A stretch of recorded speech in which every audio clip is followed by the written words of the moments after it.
Hello guys, तो शुरू करते हैं वीडियो का सेकंड पार्ट जिसका टॉपिक है XML site map 8 mistakes to avoid. यानी कि जब भी आप एक्सएमएल साइट मैप को क्रिएट करते हैं तो आपको कौन सी ऐसी मिस्टेक्स हैं जो अवॉइड करनी चाहिए।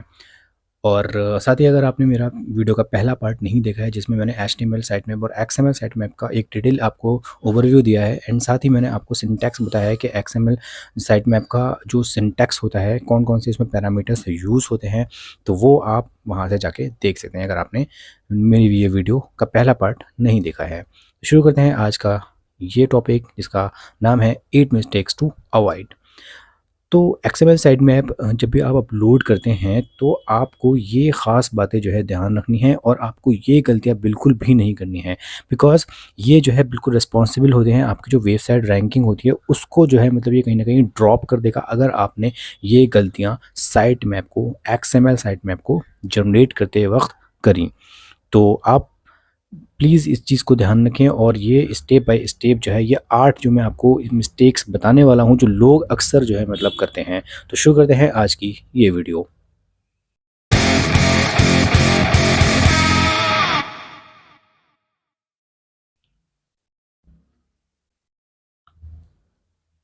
तो नॉर्मली होता क्या है कि जब भी लोग एक्सएमएल साइट मैप को जनरेट करते हैं तो वो जनरेट तो कर देते हैं एंड एज इट इज़ जो है मतलब वो अपलोड भी कर देते हैं। वो ये नहीं देखते हैं कि कौन सा यूआरएल जो है पेज नॉट फाउंड है या कौन से यूआरएल में मतलब आपका कैनोनिकल यूआरएल लगा हुआ है या नहीं लगा हुआ है, वो वेल ऑप्टिमाइज है या नहीं है। सिंपल उन्होंने बस एक्सएमएल साइट मैप को जनरेट करा और उन्होंने वो एज इट इज़ जो है साइट मैप रूट फाइल में अपलोड कर दिया। उससे क्या होता है कि आप जब भी आप एज इट इज़ जो है मतलब आप जब साइट मैप को अपलोड कर देते हैं तो उसमें आपकी बहुत से ऐसे प्रायोरिटी वाले पेजेस होते हैं जो वो इंडेक्स होने से रह जाते हैं। तो आज हम यही इसी गाइड में जो है आपसे डिस्कस करने वाला हूँ कि कैसे जो है आप फास्ट इंडेक्स और क्रॉल जो है मतलब कर सकते हैं साइट मैप के थ्रू और उन मिस्टेक्स को कैसे जो है आप अवॉइड कर सकते हैं जिस तरह से आप जो है जब आप साइट मैप को एक्सएमएल साइट मैप को जनरेट करते हैं। तो चलिए शुरू करते हैं आज की इस वीडियो को। Number 1 mistakes, missing SEO important pages. होता क्या है कि जब भी आप साइट मैप को जनरेट करते हैं या एक्सएमएल साइट मैप को जनरेट करते हैं तो आप बहुत से ऐसे पेजेस को मतलब आप मतलब मिस कर देते हैं जिसकी वजह से जो है गूगल का जो बोट होता है वो उनको क्रॉल नहीं कर पाता है। यानी कि आप जब ऑटोमेटिकली जब आप जनरेट करते हैं साइट मैप को तो उसमें मल्टीपल टाइप ऑफ यूआरएल्स जो है मतलब क्रिएट हो जाते हैं। तो उसमें जो है हमें यूज़ करना चाहिए कैनोनिकल यूआरएल। कैनोनिकल यूआरएल क्या होता है कि जब आपका मेन कोई फोकस आपका लैंडिंग पेज होता है तो वो उसको जो है सोर्स यूआरएल बना देता है, उसको वो प्रिवेंट करता है डुप्लीकेट कंटेंट इशू से। तो आप ऐसे यूआरएल को कैसे आप फाइंड आउट कर सकते हैं? ऐसे यूआरएल को आप यूज़ कर सकते हैं स्क्रीमिंग फ्रॉग से। सिंपल स्क्रीमिंग फ्रॉग के लिए आपको आना है गूगल पे और टाइप करना है आपको स्क्रीमिंग फ्रॉग। वहाँ से आपको इनकी एक वेबसाइट मिल जाएगी, ऑफिशियल वेबसाइट आपको मिल जाएगी। यहाँ से आप क्या करेंगे, इनके जो जो डाउनलोड है, जो आपका इनका सॉफ्टवेयर है उसको आप डाउनलोड कर ले हैं। यहाँ से आप उनको डाउनलोड कर सकते हैं, फ्री भी है और वर्सेस पेड भी है।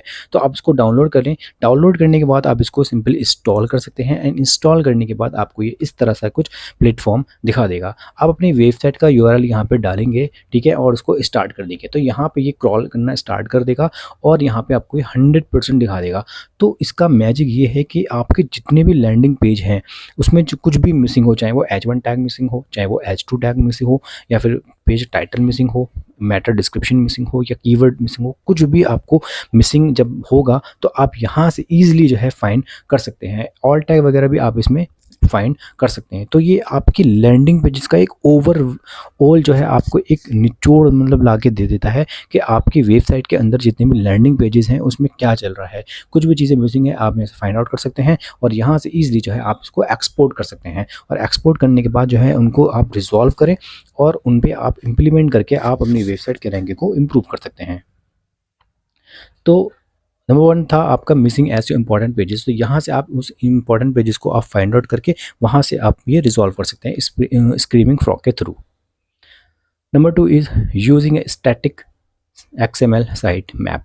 स्टैटिक साइट जो आपका साइट मैप होता है, एक्सएमएल साइट मैप होता है, उसमें जो है आपके यूआरएल जैसे आप बना देते हैं बस वो वैसे ही रहते हैं, उसमें डायनामिकली जो है आपके वो नहीं होते हैं अपडेट। तो डायनामिक जो है आपको साइट मैप जनरेट करने के लिए आप वर्डप्रेस की अगर आपकी वेबसाइट है तो आप सिंपल आप रैंक मैथ जो है यूज़ कर सकते हैं। तो रैंक मैथ के लिए जो है आप आ जाइए सिंपल, मैंने अपने वर्डप्रेस का जो पैनल है वो खोल लिया है। सिंपल आपको क्या करना है, प्लगइन में आ जाना है वर्डप्रेस के, और वहाँ पे आपको टाइप करना है रैंक मैथ प्लगइन। तो रैंक मैथ प्लगइन उसके लिए सबसे पहले मैं ऐड न्यू पे जाऊँगा, प्लगइन्स में जाके मैं ऐड न्यू पे जाऊँगा और ऐड न्यू पे मैं टाइप कर दूँगा आपका रैंक मैथ।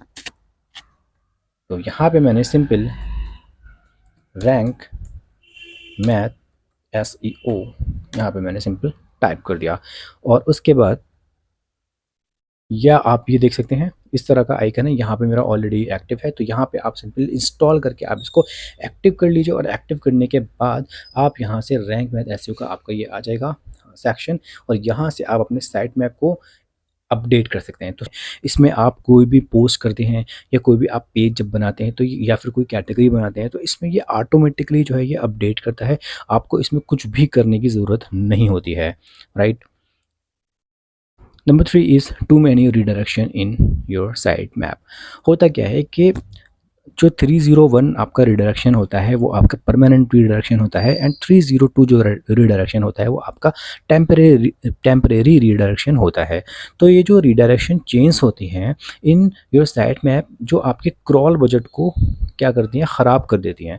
यानी कि जब जितनी ज़्यादा आप अपने लैंडिंग पेजेस में रिडायरेक्शन लगाते हैं तो उनको जो सर्च पोर्ट होते हैं वो उनके जो मेन आपका जो सोर्स यूआरएल होता है उनकी डेस्टिनेशन तक नहीं पहुंच पाते हैं। क्रॉल बजट क्या होता है, क्रॉल बजट में ये होता है कि कोई भी आपका गूगल बोर्ड या गूगल का जो स्पाइडर होता है वो कितने पेजेस को क्रॉल कर रहा है और इंडेक्स कर रहा है, राइट। तो उस क्रॉल बजट को ये जो रिडायरेक्शन होते हैं वो आपके ख़राब कर देता है। मतलब जब आप 301 करते हैं रिडक्शन या फिर आप 302 रिडक्शन करते हैं तो search engine get stuck in loop and fail to index the final URL, ठीक है। तो आपका जो डेस्टिनेशन जो यूआरएल है उस पर उस तक जो है आपका वो जो सर्च इंजन बोट है वो नहीं पहुंच पाता है, राइट। तो इसीलिए जो है हम जो जितने भी हमारे रीडायरेक्शन हैं उनको आप ऑप्टिमाइज़ करें, उनको फाइंड आउट करें और मेक श्योर कि उनको आप या तो मर्ज कर दीजिए या फिर उनको रिप्लेस कर दीजिए या उनको रिजॉल्व करें, ठीक है। ये आप एचआरईएफ के थ्रू आप सिंपल यहाँ से देख सकते हैं। ये आपका फ्री वेबसाइट का एक टूल है, यहाँ से आप अपनी वेबसाइट का डोमेन का यूआरएल डालें और वहाँ से ये आपको बता देगा कि कितने रीडायरेक्शन के आपके हैं पेजेस, राइट।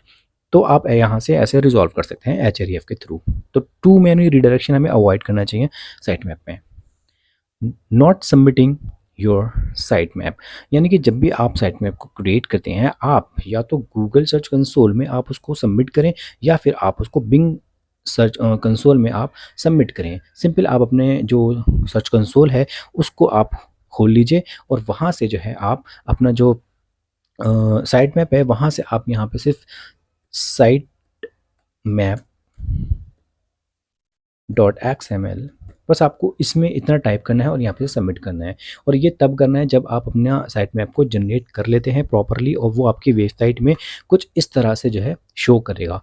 या फिर आपका site map dot x index dot XML ये भी है रीडायरेक्शन। जब मैं यहाँ पे साइट मैप डॉट एक्सएमएल मान लीजिए ये लिखता हूँ, क्योंकि ये जो इंडेक्स डॉट एक्सएमएल जो आ रहा है वो क्योंकि हमने रैंक मैथ प्लगइन करा है इसलिए वो आ रहा है, ठीक है। तो अगर मैं इसको मान लीजिए एक्सएमएल ही करता हूँ तो ये रिडक्शन होकर देखिए इंडेक्स ही दे देगा, तो कोई दिक्कत नहीं है। अगर मैं यहाँ पे एक्सएमएल भी लिखता हूँ तो मेरा वो सेम ही जो है आपका होगा। अदरवाइज़ देखिए मैंने इंडेक्स भी कर रखा है और एक्सएमएल भी कर रखा है और पेज और पोस्ट को भी मैंने कर रखा है, राइट। तो कहने का मतलब ये है कि आप जब साइट मैप जनरेट कर लेंगे और अपनी वेबसाइट में अपलोड कर लेंगे तब आपको गूगल सर्च कंसोल में आपको सबमिट करना बहुत ज़रूरी है, क्योंकि जब जब तक आप गूगल सर्च कंसोल में सबमिट नहीं करेंगे आपके जो वेबसाइट के जो यूआरएल हैं वो आपके इंडेक्स नहीं होंगे और क्रॉल नहीं होंगे। तो मेक श्योर कि आप उनको सबमिट ज़रूर करें। Number 5 is not using proper site map structure. तो जैसे कि हमने देख चुके हैं कि 50,000 यूआरएल तक जो है आप साइट मैप में रख सकते हैं जिनका साइज़ जो होता है वो 50 MB होता है। 50 MB साइज़ आपका होता है और 50,000 यूआरएल से ज़्यादा अगर आपका मान लीजिए साइज़ है तो आप क्या करेंगे, आप इंडेक्स फाइल को यूज़ करेंगे, साइट मैप इंडेक्स फाइल को आप यूज़ करेंगे। साइट मैप जनरेटर से जो है आप इजीली इसको बना सकते हैं या फिर रैंक मैथ प्लगइन से भी आप इसको यूज़ कर सकते हैं, right. Number 6 is missing LOC, last mode tags. LOC मतलब लोकेशन, आपका यूआरएल ऑफ द जो भी साइट में आपका यूआरएल है वो, एंड लास्ट मॉडिफिकेशन यानी कि आप कब उसको मॉडिफाइड कर रहे हैं, लास्ट मॉडिफाइड आपने कब करा है। तो ये चीज़ें जो है मतलब बहुत ज़रूरी हैं, आप इनको रख सकते हैं। और एक्सएमएल साइटमैप जनरेटर जब आप इसको यूज़ करेंगे तो आपको इस फॉर्मेट में आपको ये मिल जाएगा, जहाँ से आप use an XML sitemap generator to ensure these tags to include automatically। ठीक है, जब भी आप इसको ऑटोमेटिकली आप इसको जनरेट करेंगे तो ये आपका इसमें लास्ट मॉडिफिकेशन भी आ जाएगा एंड लोकेशन भी आ जाएगा, जो कि दोनों बहुत ज़रूरी हैं। ठीक है, इनको आपको रखना ज़रूरी है।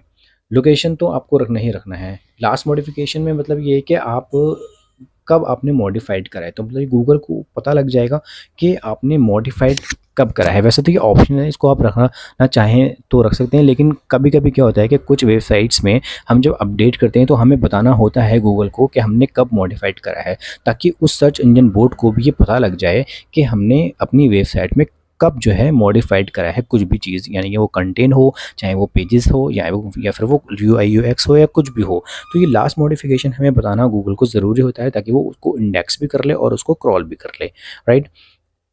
Number 7 is not using XML format.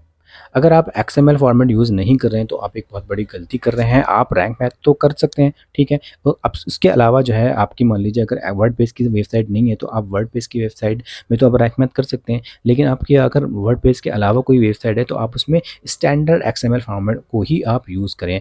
ये आप कैसे कर सकते हैं, आप सिंपल जो है XML साइट मैप जनरेटर से आप साइट मैप को जनरेट कर सकते हैं। एंड उसके बाद जो है आप इसको, जो आपको फाइल मिलेगी उसको डाउनलोड करके आप उसको एडिट करें, और एडिट करने के बाद आप उसमें जो प्रायोरिटी वाले पेजेस हैं उनको पहले आप ऊपर रखें और बाकी के जो पेजेस हैं आप उनको नीचे रखें। क्योंकि आप यहाँ पे देख सकते हैं कि search engine recognize only XML site map को ही वो रीड करता है, टेक्स्ट फाइल या HTML फाइल को रीड नहीं करता है, राइट। तो हमें ये बताना बहुत ज़रूरी है। XML का स्टैंडर्ड फॉर्मेट आप ज़रूर रखें अगर आपकी वर्डप्रेस की वेबसाइट नहीं है। Number 8 is using priority tags unnecessary. जैसा कि मैंने आपको पहले भी बता चुका हूँ कि जो प्रियोरिटी आपका टैग्स होता है वो अननेसेसरी मतलब ऑप्शनल होता है, मतलब गूगल उनको रिकॉग्नाइज नहीं करता है, इग्नोर कर देता है। मतलब तो अगर आप रखते हैं तो वेल एंड गुड, अगर आप नहीं रखते हैं तो ये आपके ऑप्शनल होते हैं। बेसिकली प्रियोरिटी में हम बस यही बताते हैं कि हम प्रियोरिटी कितने, कौन से पेजेस को कितनी प्रियोरिटी दे रहे हैं। कभी कभी क्या होता है कि मान लीजिए आपने जिस पेज को प्रियोरिटी दे दी, मान लीजिए 0.5, लेकिन गूगल जो क्रॉलर है उसने उसको मतलब नहीं वो फैच कर पाया, या फिर उसने मतलब देर से फैच करा, क्योंकि आप उसको जो है मतलब प्रायोरिटी दे रहे हैं। बट हो सकता है कि उसकी वजह से वो दूसरे पेजेस को जो है मतलब क्रॉल करने से रह जाए, क्योंकि आपने उसको प्रायोरिटी पहले दे दी है और आपने प्रायोरिटी जो है ज़्यादा दे दी। फॉर एग्जांपल आपने मान लीजिए 0.5 दे दी किसी एक लैंडिंग पेज की प्रायोरिटी, ठीक है। बट आपका एक मोस्ट इंपॉर्टेंट पेज है जिसमें बहुत ज़्यादा इंप्रेशंस हैं, बहुत ज़्यादा क्लिक्स हैं, ट्रैफिक्स भी आ रहा है, बट उसको जो है अगर आप मान लीजिए प्रायोरिटी नहीं दे रहे हैं तो कहीं न कहीं वो आपका फैच होने से रह जाएगा, गूगल का इंडेक्स होने से रह जाएगा। या आप इसको ऐसे भी कह सकते हैं कि अगर हम एक लैंडिंग पेज को कोई प्रायोरिटी दे रहे हैं तो हो सकता है कि दूसरे पेजेस जो है उनको इंडेक्स और क्रॉल होने से रह जाएँ। अगर आपके कोई ई-कॉमर्स की वेबसाइट है या बहुत सी multiple type of landing page इसमें आपके हैं, तो आप इस तरह से जो है प्रायोरिटी को आप ना रखें तो बेहतर है, मतलब ठीक है। तो ये सिंपल 8 स्टेप्स थे जब भी आप XML साइट मैप को यूज़ करते हैं, ठीक है, या उसको जनरेट करते हैं, तो ये आपको मिस्टेक्स जो है आपको अवॉइड करनी चाहिए। इस तरह की जो आपको मिस्टेक्स जो है अवॉइड करनी चाहिए, राइट। और XML फाइल जो आपका साइट मैप है उसको आप जनरेट करें, बहुत ध्यान से आप उसको जनरेट करें, उसको मॉडिफाइड आप ज़रूर कर लें। प्रायोरिटी पेजेस आप अपने ज़रूर जो है एक बार उसको सेट कर लीजिए, और इन गलतियों को आप बिल्कुल भी ध्यान में रख के आप उनको बिल्कुल भी ना दोहराएँ, ठीक है। तो उम्मीद करता हूँ आपको मेरी ये वीडियो पसंद आई होगी। वीडियो अगर आपको अच्छी लगी हो तो वीडियो को लाइक करें, और चैनल पे अगर आप पहली बार मेरे आए हैं तो मुझे सपोर्ट करने के लिए मेरे चैनल डिजीफेस को सब्सक्राइब करें। और इस तरह की वीडियो को देखने के लिए आप ज़रूर मेरे चैनल पे बार-बार आएँ और उसको सब्सक्राइब करें। धन्यवाद।